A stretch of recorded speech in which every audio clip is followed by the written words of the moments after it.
Delegate from Newport News, Delegate Price. Speaking to the resolution. Delegate has the floor. Thank you, Mr. Speaker. I have heard the gentleman today and in our previous committee meeting. I have received many emails from across the Commonwealth, and the one thing that I know that because I was just here, I'm old enough to remember like 5 minutes ago when all of the Bible quotes came out and all of the themes of forgiveness and all of the themes that we see in the Bible were coming out. But then here, I'm just really confused because funny enough, the religious language is inconsistent and hypocritical. And I would point to my colleague to remind us that hypocrisy is the word of the day. So here's the hypocrisy from HJ1 to HJ2, Mr. Speaker. It has been a glaring omission because I will admit it is really hard to remain consistent with one's religious tenets while trying to deny a second chance to someone who has already served their time. Because I am a scholar of the Bible and I've read it.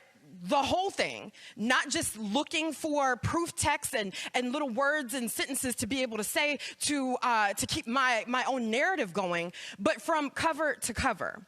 And as a woman of faith, I'm just gobsmacked at the way that we, in 5 to 10 minutes, forget the book that we just stood on, and then just magically it's just not a part of this conversation. So that glaring omission is hypocrisy.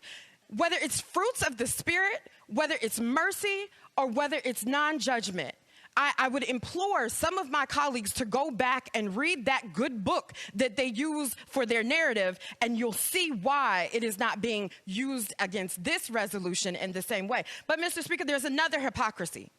Because in the exercises of the proof texting, the Bible quotes that are getting glossed over in this moment because they're inconvenient to someone's narrative, those inconsistencies and hypocrisies also extend to the gentleman that we just heard from and many of their friends. We hear again today from our colleague who has received his second chance. Not only does he have the right to vote, Mr. Speaker, he had the right to be in this building, sitting in these seats, because a previous governor gave him his second chance and restored those rights to vote. But, Mr. Speaker, we cannot stand in this current moment and rest on the laurels of previous governors when our current governor has an abysmal track record of sitting on applications at this moment from Virginians that haven't even heard a yes or no, or that received a mass email to say no. No explanation, no dignity of an individualized email, hypocrisy. But Mr. Speaker, I offer us a moment not to dwell in the past of the second chances others may have received, but let's go to the present. In 6 days, a convicted felon will become the president of this nation. And we sit here and say, no, Virginians, you wait for the whims of an individual with inconsistent religious principles to decide whether or not you deserve your right. I cannot imagine the emotions that would bring to an individual that has served their time, waiting to be reintegrated fully into society and get those votes back. Mr. Speaker, the victims of those 34 felonies have not been restored.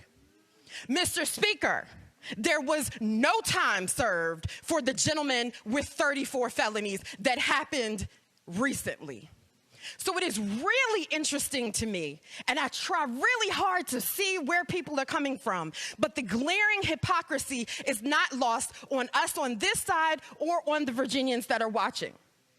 So I ask, Mr. Speaker, just for the opportunity for Virginians who do have that right to vote, let's pass this amendment to get it on their ballot. And let's hear if they want to protect that right to vote or not. And so I would urge my colleagues, we cannot live in the past. We have to live in the present. And presently, we have a governor that is not restoring rights at the rate of previous Republican and Democratic governors. And we're about to have a convicted felon as a president. I urge that we vote yes.